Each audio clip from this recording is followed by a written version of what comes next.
Assalamu alaikum wa rahmatullahi wa barakatuh. To some and peace out to the rest of you. Black heart, black mind, black in again. Hit the share button because the message is more important than the messenger. Check this out.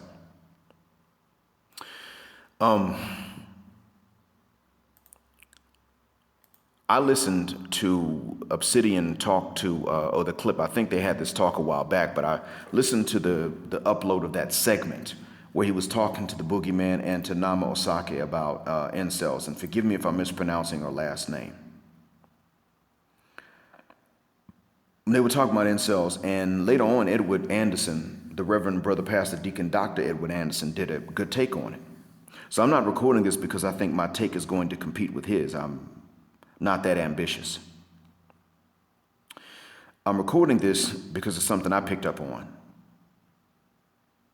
And when I was listening to Edward, I got interrupted several times, so I may very well have missed it if he covered this already.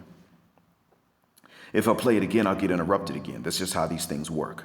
So I'm recording this before I can go back and listen again. Look, I'm not knocking C Boogie because he said that he was going to keep to the topic of incels while Naama was on the show. I'm not knocking him for that. But I'm going to praise Obsidian for bringing up how C Boogie would say to men that we need to learn to stay in our lane, and everybody's overlooking this with the ladies. I'm going to praise him for saying that and bringing that up. That was necessary. It always has been. And I'm going to say that for a very one-sided but just as correct reason, because I observed this with my own two eyes and my own two ears. So I'm going to go ahead and say it anyway, despite it being one-sided. African-American women, Western women in general, have over-assessed themselves and overvalued themselves on the market. They're all 8s, 9s, and 10s according to themselves. They could be big-ass land whales, same thing.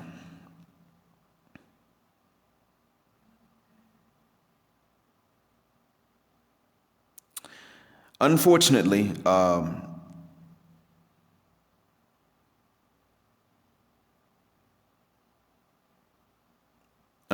sadly enough, we men have not been afforded the same luxury. We've been underinformed. Most of our delusions come from being underinformed, or they are very personal. But they're not necessarily where we just sit back and overassess ourselves. We underestimate the elimination process. That's the difference. We're not walking around thinking that we're 8s, 9s, and 10s.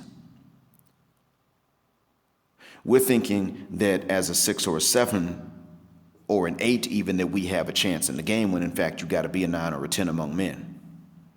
That's what's going on there. We're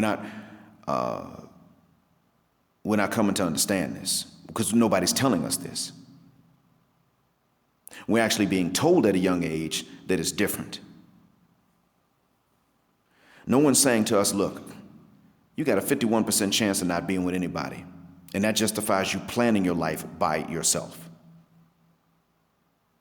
Now, that could be a dangerous thing to tell men, I guess, but if you tell them when they're young, they may be able to go ahead and deal with it. You say to them when they're young, you're going to hit puberty, and there's nothing wrong with that, but the reality is you got a 51, 52% chance of being by yourself. You can go ahead and plan your life by yourself. By the time you get into your middle 30s, it'll actually be easy to be by yourself. And you'll be maybe halfway to retirement by that point, especially if you're saving up. And then you can look to enjoy more of your life at a younger age than what other men would. So it balances out. That's not what men are being told. We're being told your day's going to come. That's what we're being told. Everybody should want to have kids. Everybody should want to be married. And then when we internalize that, but see, you need to make money. The same money you were told doesn't matter when you were a young boy is the same money you're told you need to make more of when you're older. Even if you do make it, you need to make more. All those muscles you were told really don't matter, they do. And matter of fact, it doesn't matter how many hours you spend chasing that money. You need to find some time to go to that gym. I know she doesn't go to the gym at all. She doesn't do any of that stuff. But if you want her, you need to go to the gym. Oh yeah. I know that actually she's okay. Now that by the time you actually were her type, she was big as a house compared to what she used to be. I know that, but you know what? You need to go ahead and give that good woman a chance and her kids. Yeah, I know it's loose when you finally do get up in there. I know that, but I mean, come on, she's a mom and a black woman at that. So she's valuable. You need to be grateful that you had this opportunity. Yeah, and I know her kids are very aware that you're not the dad. I'm aware of that. But, you know, that's just kids. I mean, if you're a real man, you'll deal with this. This is what men are told. But one of the most dangerous things we've been told is, nigga, you ain't shit. Or there's no reason for anybody to want to be with you. Ain't nobody stunting you. Now, how do I know that we're under-assessed and we're taught to under-assess ourselves? Well, I'm no exception to that. I mean, think about this. I was almost 40 when I left the United States to live abroad. I found out that I've been under-assessing myself when I'd been over here almost a year. Yeah, almost a year. And then began to discuss matrimony abroad, and it was like, oh, wait a minute. I mean, you know, you're an English teacher, and you're an intelligent one at that. Yeah, but let's introduce you to some nurses and, you know, some principals and other teachers. And, you know, back stateside, guys might not have thought that I didn't qualify for that. But sisters would never introduce me to a equally educated woman that looked equally as good as I did. Like, let's say we're the same. Let's say, you know, we're both cute and in good shape and educated. No, they wouldn't do that. It would be sisters that weren't going to do that. Granted, I was married most of my adult life in Atlanta, so I don't blame them per se. But when they didn't know I was married, they weren't going. You get the idea. See, we were always told, and I got this confirmed again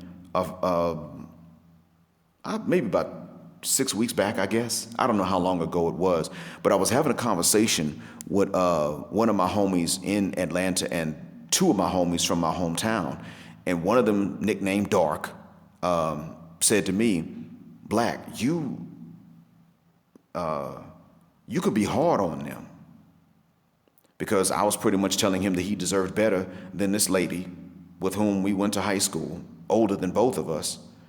Fine as all get out back then, everybody wanted her. But I was like, bro, you better than that, because see, now she's been back and forth to see him, and he's back and forth to see her.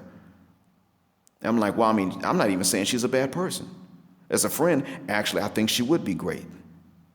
And I would defend her as a friend if she was blamed for anything she didn't do. But when it comes to her getting somebody to have, that's where we need to raise the standard. And you're better than that. She's waited till she's a single mom. He was like, yeah, but I'm a single dad. Yeah, I know. I'm aware of that. The difference is she didn't have to wait until you were a single dad. You had to wait for her to be a single mom. That right there is bad enough.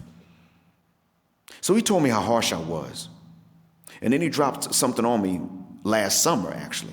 He told me about the neighbor, the lady, my neighbor, same age as me, from whom across the street from whom I grew up. Now, we're friends, we're childhood friends. But she straight told her mother I was like her brother when we were kids. Okay, all right, that's fine. Then she told Dark, before she knew I would be back for a visit, she told Dark that she used to stare when we were teens. That's what she told him. And he said to me, you act as though they treated you badly, but, you know, they had crushes and stuff like that. It was just, you know, your attitude. And I was like, bruh, I didn't show them much of an attitude. What attitude are they talking about? They don't know what my attitude was until we had in-depth discussions about certain things. And the only time I developed an attitude is when they wanted me to settle for certain things that nobody had to settle for me. Like, in other words, if I got to be so damn smooth and she gets to be goofy, like, no, bro, I'm not going to work on being extra smooth so that they can be goofy and childish.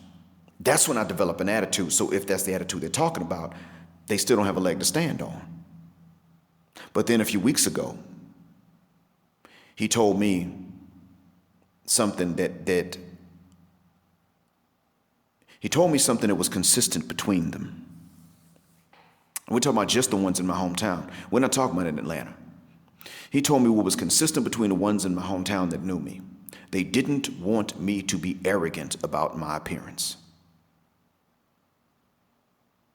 But when I wasn't, they thought that I had low self-esteem. That's what he told me. Now, mind you, for him to say this is actually an indictment on their stupidity. Yet and still, he said, if they're all giving the same answer, Black, then that means it's you. And I was like, wait a minute. That means that they pretty much had the same impression. Yeah, true. But you just sat up and said they didn't want me to know one thing, but the fact that I didn't meant that they made another bad judgment. So either I was going to be arrogant or have low self-esteem, never in the middle. They could not assess me as being in the middle. How the goddamn F word am I supposed to deal with that and succeed? Right off the bat, too arrogant or not self-respecting enough, it doesn't matter. They wanted me to under-assess myself, and they were going to assume that I didn't have any self-confidence because of it. You can't win in a case like that. And another guy, the one from Atlanta, he actually has the same first name that I do. He told Dog, do you realize what you just said? They all said the same stupid thing, and you're saying to Black over here that it's because of him. I mean, fit the guck out of here with that. So I'm not the only one. I mean, you guys are not the only one either. I know. Because, see, my man Dog had also been told the same thing. Well, you too short. Oh, you a good dude, but you short. Because he is. Cool to hang around with. And funny as all get out. And can rap. Dude's talented musically. Quite intelligent. It was just his height that got to some of these women at that young age. And now here they are at this point, some of them even married with kids. And they're looking at him like, oh, you such a good dude. And he's also going to retire not too long from now. And they're looking at him like, oh, and you such a good dude. And the funny thing is that while he's telling me this, guess where he wants to consider retiring to? The Dominican Republic. He's coming to understand how much better they are there, but he just doesn't want me to realize how bad they are stateside. But you see, there's another thing too. I mean, there's more to how I learned this over here. He just confirmed it a few weeks back, but I'd already learned it when I was here. But see, there was something else too. Before I came here, from a year up to half a year before I came over to this part of the world, I stayed with my parents. And I brought one of my daughters with me to stay with my parents because I was working in my hometown. So, you know, we spent time going to different events and stuff and in the town itself and in a bigger city on the same highway. And so we were doing this and it was funny, right? My mother once said, Black, the men in our family don't know when women are flirting with them. And I nodded my head and I said, yeah, we don't. And she said, but you do. And I looked at her like, what the hell you mean? They don't flirt. And she said, well, no. I mean, remember when so-and-so was talking about candlelight dinner in front of her own mother? I kid you not. She asked me if I remember this. And of course I remembered. I said to her, well, of course I remember that. She said that in front of you, her own mother. But Mom, she has Down syndrome. I wasn't going to be the only one she would have flirted with like that. If she had seen my cousin before she saw me, she probably would have said the same thing to him. Mother was saying to me, well, yeah, but see, Black, the point I'm making is that you do get flirted with. Don't say you don't. But see, you also know when it's happening. And I shook my head again. She said, yes, yes, you do, because when you've been meeting them lately, you mention your wife and your daughters and your funny things your kids are doing. And yeah, you're mentioning them. You know what's up. I said, Mom, you don't understand why I'm mentioning them then. I'm not mentioning them because they flirt. I told you they don't flirt. I'm mentioning the wife and kids so that they understand that me being friendly and polite is exactly that, and that I'm not on the hunt. I'm saying this so that they don't feel uncomfortable, because we already know that ladies actually feel not just uninterested in men that other women don't want, but they actually feel uncomfortable with that at times. That's why. I'm showing them that I'm just like Dad is. A family man, but I'm friendly and polite. They trust him. That's what I'm doing. My mother's jaw dropped. She said to me, is it really that bad now with this age? Because see, at that point, I was damn near 40 years old. She said, is it still that bad at your age? And I told her, yeah, from what I hear. I mean, I'm obviously not in the market anymore, but I know some dudes, Mom, and they're getting divorces, and they're saying it's the same thing.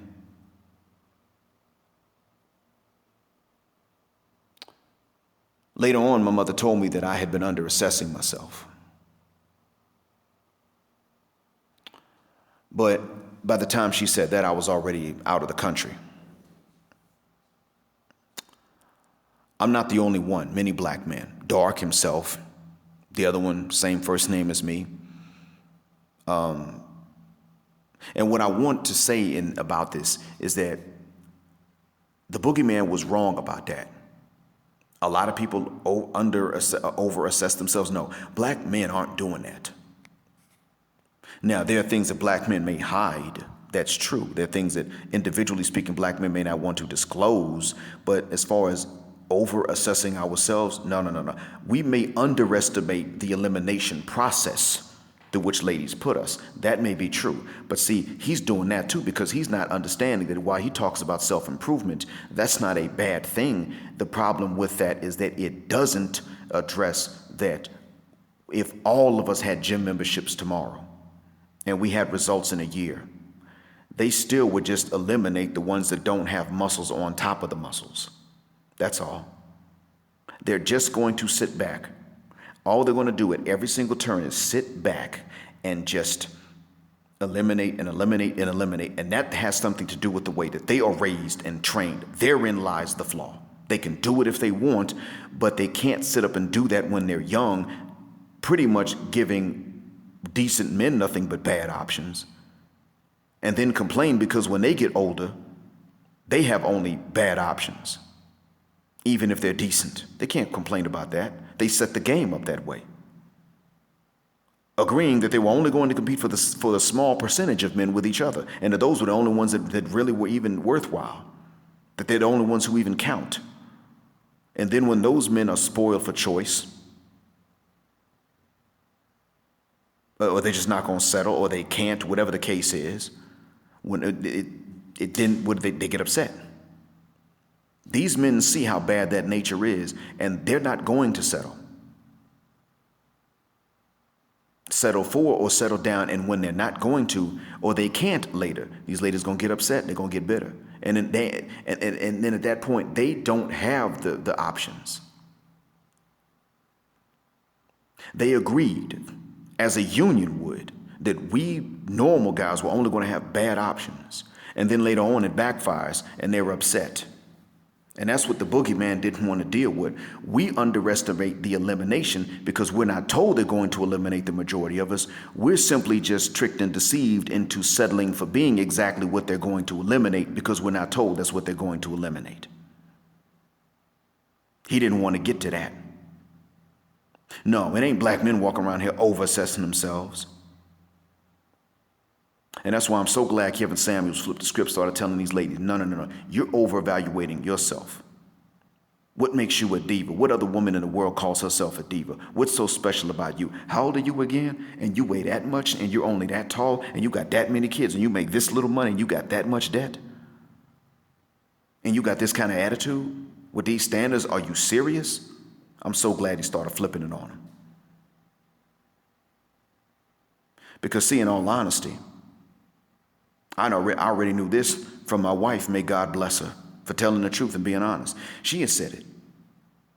When she lived in the Midwestern United States, she saw fit, muscular brothers with land whales, white or black. And she was like, that's not fair to them. She said this. Y'all remember mentioning Sandra before? Y'all remember that? Yeah. Sandra was in a room when my wife mentioned that. Because Sandra and I were about to have a debate. Yeah, it's bad, man, I know. So if you're going to be in this, any part of this space, and you're going to continue to let the ones that are at war with us off the hook and then blame us because they feel like doing some things that constitute acts of deception and war, I'm going to stay on you about it. Not because I hate you, but because the truth has got to be told. If the truth's got to be told, it's got to be told. Black men are not walking around here over-assessing themselves. Black men are in gyms, lifting, working, raising other men's kids as stepfathers, and giving muscles and money to women that wouldn't do a doggone thing to compete for them. That's what's going on. And no, Mr. Boogie Man, you can't say nothing about interracial anything. I mean, unless you're going to say that your white wife taught you how bad they can still be and you were blindsided by that, you can't say nothing against interracial nothing. I can, but you can't. It's not just you. I'm not even just picking on him because I don't hate him, but I want this to be understood by multiples.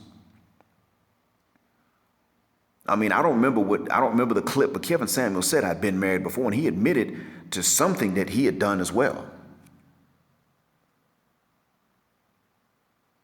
I would sit up here and take accountability for why my first marriage didn't work out. I would do it, but you know what?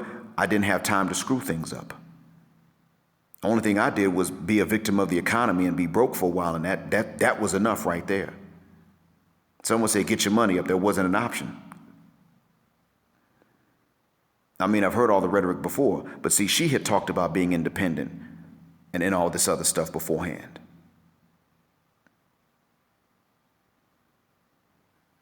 I still take accountability for what I've actually done wrong, that was actually in my control. But I'm not going to front. I look back at the things I did do wrong, and I realize that if I hadn't done them wrong, I still would have been in trouble for the other options. There was no option for which I would not have gotten in trouble. So then again, I'm right back to a no-win situation the whole time. The mistake was in being willing to get married. The mistake was in not getting out of the country first. And truth be told, if I could have done that, I would have. I just couldn't. So I look back and I'm like, I can't really say that I should have known better and I had a better option and I made the wrong choice. I can't really say that. I know I've been looking for years before I started recording to try to figure out what it was. What did I do wrong? I started recording in 2017 when I realized I didn't have a right option from the beginning. And that's why I recorded what I recorded about catch-22s and forks in the road when your enemies are there and false dichotomies. No, man. No, we men have not been walking around here over-assessing ourselves. We've underestimated the elimination process and how picky they are and how unreasonable they are. That's what that is. Because see, what we've learned from our own lady relatives that were older than us. That's what we got. If we're deluded by ladies. When they're deluded by themselves. That's the difference. They let TV delude them knowing damn well it's TV. We let them delude us because they were in positions we were supposed to trust. Therein lies the difference. I'm not going to let any one of you men, even so much as that a manosphere adjacent, sit up and tell us differently and act like that's not the case. I mean, you all have admitted, many of you have admitted that they have options we don't have. Well, if they got options we don't have, that means that they got responsibility that we don't have. And it's time they start taking it. And if they can't take it, then that means they're children. So why the hell are they allowed to have sex? If we're going to take accountability for anything, it's as I've said before, we're too goddamn easy. And we didn't even know we were being too easy.